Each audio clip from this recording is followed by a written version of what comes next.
Assalamualaikum warahmatullahi wabarakatuh. Bertemu lagi teman-teman di channel Nasirus Sunnah. Baik teman-teman, hari ini saya akan mengajak teman-teman melihat satu video. Ini masih berkaitan dengan khurafat teman-teman. Ini berkaitan dengan kedustaan, di mana ada salah seorang yang mengaku mendapatkan ijazah sholawat dari Habib Umar, di mana beliau menceritakan Habib Umar ini ya diberikan ya sighah sholawat ini secara langsung oleh Rasulullah Sallallahu Alaihi Wasallam, dan ini dusta teman-teman. Baik teman-teman, kita lihat videonya. Seperti saya akan mengijazahkan ijazah ini seperti saya mendapat ijazah dari guru saya Al-Habib Umar bin Muhammad bin Salim bin Hafid, والتي أخذها مباشرة من النبي محمد, yang beliau langsung Habib Umar dapat dari Nabi Muhammad SAW. Nah, jelas beliau mengatakan di sini, katanya Habib Umar langsung mendapatkan dari Rasulullah di Masjid Surur. Pernah beliau mendapat kabar langsung beliau dari Habib Umar seperti malam Selasa ini ya, seperti malam Selasa ini di Masjid Surur di kota Hadramawt, di kota Tarim itu. قال فبينما كنا في القيام دخل رسول الله مع الحبيب علي الحبشي صاحب المولد. Kata beliau, kata Habib Umar, ketika asyraqal setiap di malam Selasa itu di Masjid Surur, ketika asyraqal masuk Nabi Muhammad sallallahu alaihi wasallam itu bersama Al Habib Ali bin Muhammad Al Habsyi sahibul Maulid. Masuk Rasulullah katanya.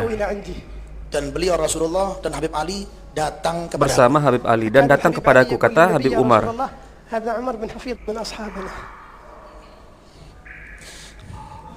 Beliau Al Habib Ali bin Muhammad Al Habsyi mengatakan kepada Rasulullah SAW, ya Rasulullah, ini teman kami, anak kami, Habib Umar dari golongan kami, dari teman kami. Dan Nabi Muhammad SAW pun senyum di waktu itu. Dan Habib Umar pun memberikan sighah salawat ini.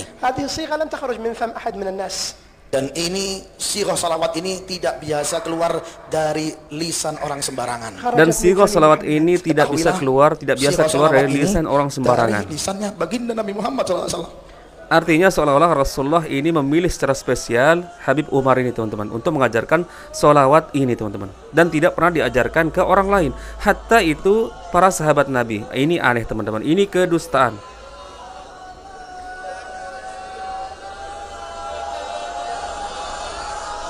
Nah, coba lihat ini, seperti ini videonya teman-teman.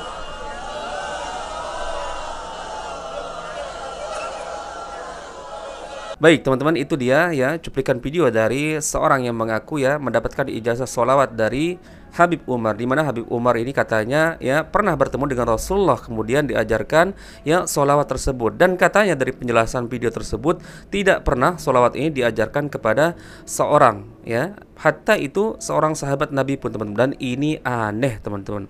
Pertanyaannya teman-teman, yang pertama, kita ini siapa dibandingkan dengan para sahabat Nabi teman-teman? Sahabat Nabi adalah orang yang bertemu dengan Rasulullah, menyertai Rasulullah, kemudian beragama Islam di masa Rasulullah, kemudian meninggal juga ya dalam keadaan Islam. Maka itu definisi seorang sahabat teman-teman. Itu definisi seorang sahabat Nabi. Kalau Habib Umar Al-Hafiz ini mengaku pernah bertemu dengan Rasulullah, kemudian apalagi mengatakan diijazahkan sebuah sholawat yang tidak pernah diajarkan kepada orang lain, maka berarti seolah-olah dia menganggap dirinya adalah sahabat Nabi dong. Karena dia mengatakan dirinya bertemu dengan Rasulullah. Bahkan dia disebutkan di situ Rasulullah katanya tersenyum. Artinya secara fisik Habib Umar ini mengaku melihat Rasulullah secara nyata teman-teman. Nah, ini kedustaan teman-teman. Kemudian teman-teman perlu diketahui, sholawat itu adalah sebuah ibadah yang agung teman-teman. Dan ibadah itu murni harus ajaran dari Allah Azza wa Jalla, kemudian turun melalui wahyu kepada malaikat Jibril, dan Jibril menurunkan wahyu tersebut kepada Rasulullah Sallallahu Alaihi Wasallam. Maka apa yang dikatakan oleh Rasulullah, apa yang disabdakan, apa yang diceritakan oleh Rasulullah itu murni berdasarkan dari wahyu, bukan berdasarkan hawa nafsu Rasulullah. Makanya dalam surah An-Najm Allah Azza wa Jalla berfirman, "Wa may yantiqu 'anil hawa in huwa illa wahyu yuha."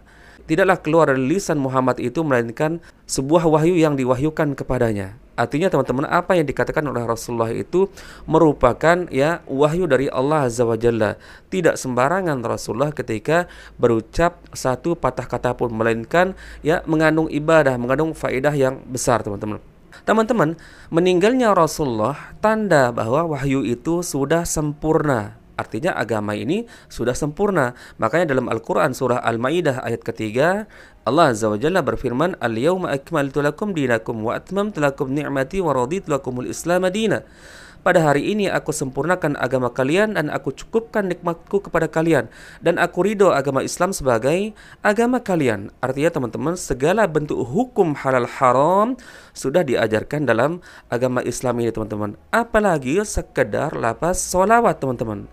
Ya, semua sudah diajarkan teman-teman. Lalu bagaimana mungkin orang di zaman ini yang kurun waktunya begitu jauh jaraknya antara Rasulullah hampir 1500 tahun kemudian mengaku sering bertemu dengan Rasulullah, bahkan mendapatkan ijazah khusus yaitu sighah sholawat teman-teman. Dan katanya ya sighah sholawat ini tidak pernah diajarkan kepada orang lain teman-teman. Kalau tidak pernah diajarkan ke orang lain, berarti kepada sahabat Nabi pun tidak pernah diajarkan. Lalu perbandingannya teman-teman, lebih mulia mana para sahabat Nabi dibanding kita ini teman-teman yang mengaku-ngaku sering bertemu dengan Rasulullah, kemudian mendapatkan ijazah sholawat ataupun yang semisalnya teman-teman. Nah, coba teman-teman berpikir di sini ya, gunakan akal sehat teman-teman, jangan sampai tertipu oleh kedustaan-kedustaan ya berupa dongeng-dongeng seperti ini. Ini jelas khurafat teman-teman. Sekali lagi saya tegaskan di sini teman-teman, teman-teman perlu tahu apa itu yang namanya definisi sahabat Nabi.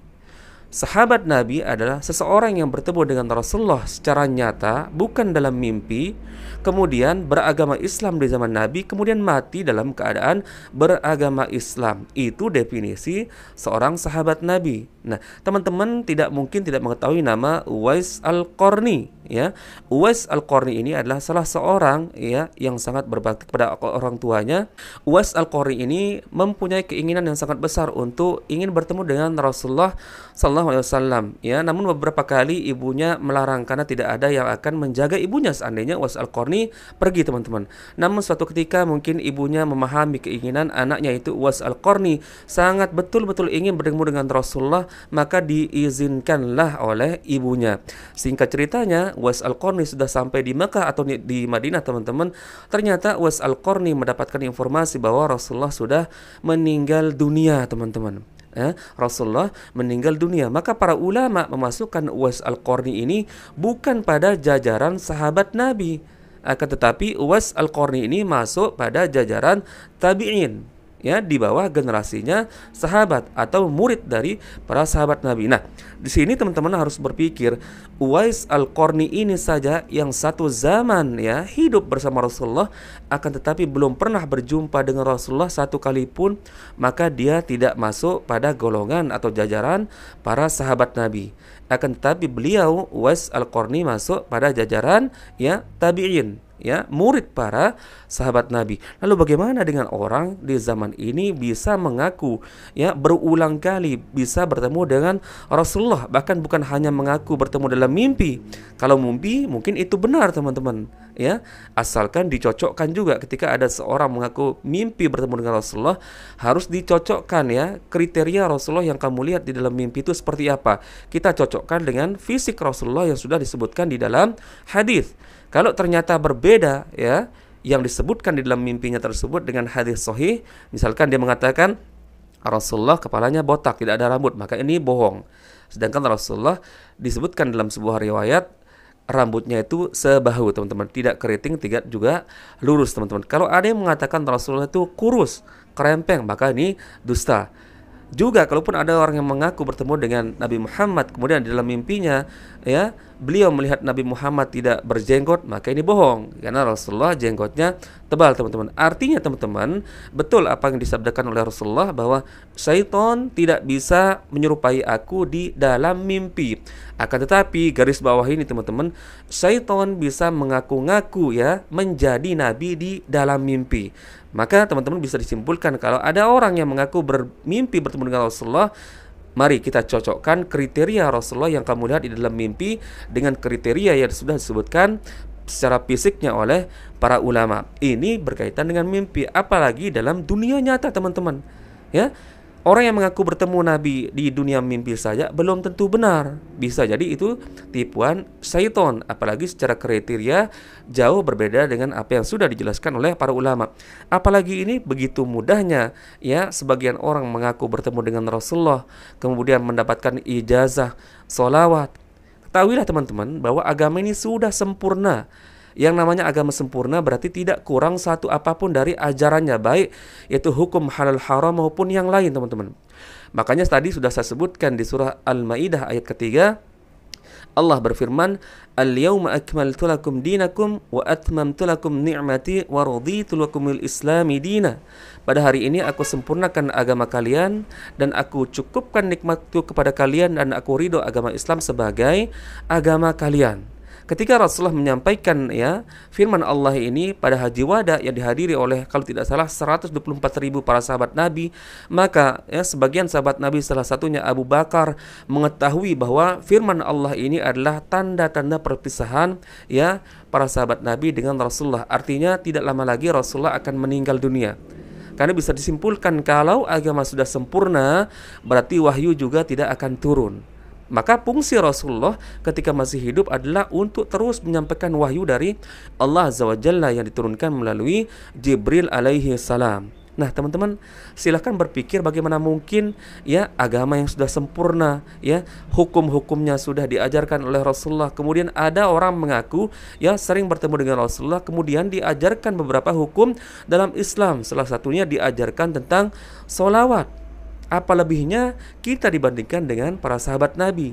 Kalau seandainya itu benar, teman-teman, maka Rasulullah pasti keluar dari kuburannya lebih utama menemui istri-istrinya, menemui para sahabatnya yang senantiasa menyertai kehidupan beliau, membela beliau baik dengan harta nyawa dan semua apa yang para sahabat miliki.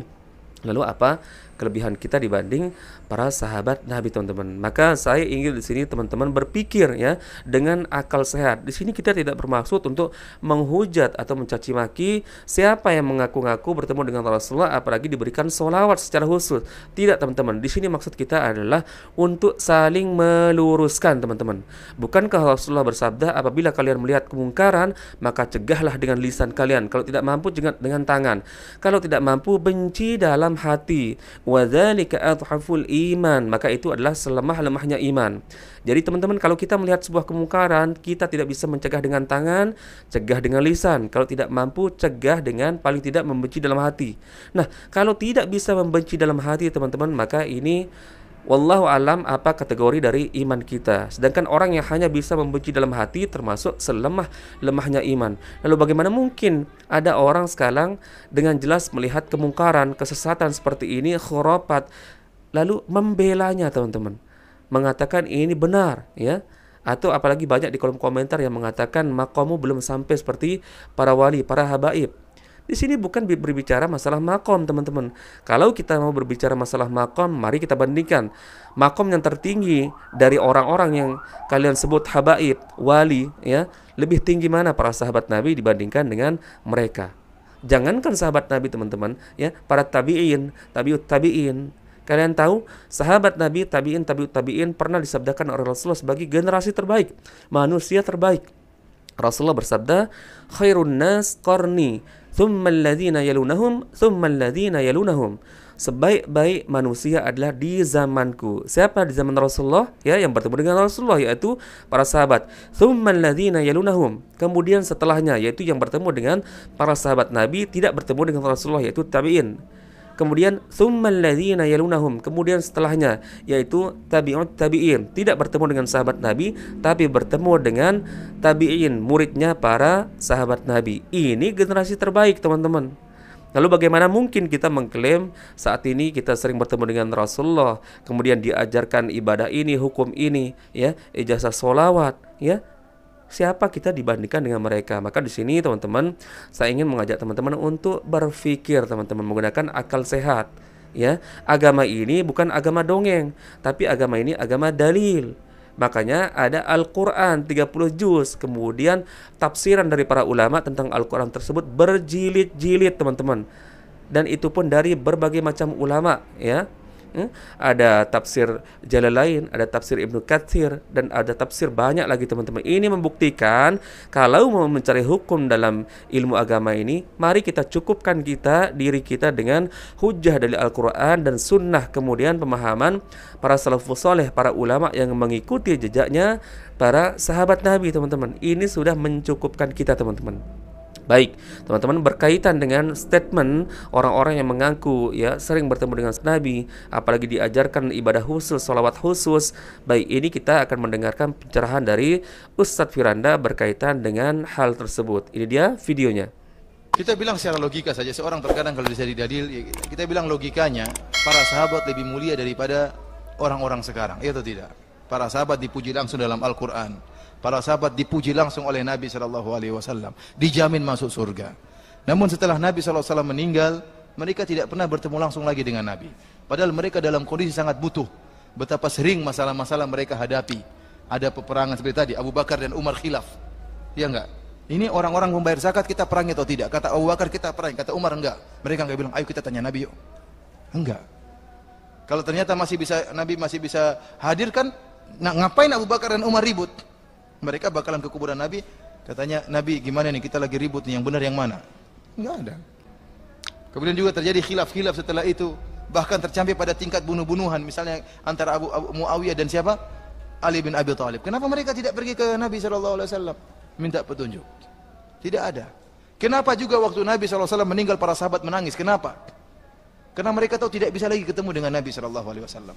Kalau ternyata Nabi masih bisa jalan-jalan, ngapain mereka nangis? Jangan nangis, ntar lagi Nabi muncul. Sudah bikin acara saja nanti Nabi muncul, acara lahir Nabi kena Nabi muncul. Nggak usah nangis kan, harusnya begitu kan. Maka saya katakan logikanya mudah sekali seperti itu. Kemudian kalau dia bilang ada Nabi SAW masih hidup kemudian mengajarkan ilmu-ilmu tertentu, maka ya buat apa kalau gitu ilmu buku-buku hadis Sahih Bukhari ini buang saja, ya. Buat apa kalau begitu? Seakan-akan syariat Nabi belum sempurna. Kenapa masih ada ajaran-ajaran setelahnya? Dan saya katakan orang seperti ini yang langsung ketemu Nabi berarti dia adalah sahabat baru radhiyallahu taala anhu. Iya.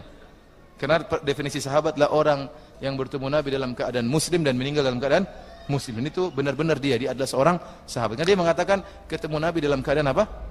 Hidup nyata. Ya. Dan ini tentunya khurafat. Ya mungkin dia ketemu orang ngaku sebagai apa?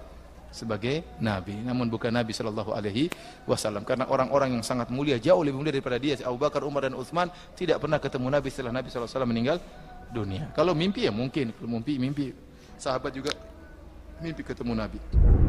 Itu dia teman-teman video dari Ustadz Firanda. Alhamdulillah ya, semoga Allah melindungi beliau dan mudah sekali untuk kita pahami apa yang menjadi penjelasan Ustadz Firanda teman-teman, dan sudah terbantahkan teman-teman. Baik teman-teman, semoga ini bermanfaat dan semoga ini menjadi pencerahan dan perbandingan bagi kita apa yang menjadi penjelasan Ustadz Firanda kemudian di video yang awal tadi teman-teman. Baik teman-teman, semoga Allah memberikan kita hidayahnya dan senantiasa hidayah itu menyertai saya dan antum semua dimanapun berada teman-teman. Dan semoga Allah Azza wa Jalla mengambil usia kita dalam keadaan kita beragama Islam dan di atas sunnah Nabi Sallallahu Alaihi Wasallam sebagaimana perkataan Imam Ahmad. Barakallahu fikum. Bertemu lagi di video berikutnya yang jauh lebih bermanfaat. Assalamualaikum warahmatullahi wabarakatuh.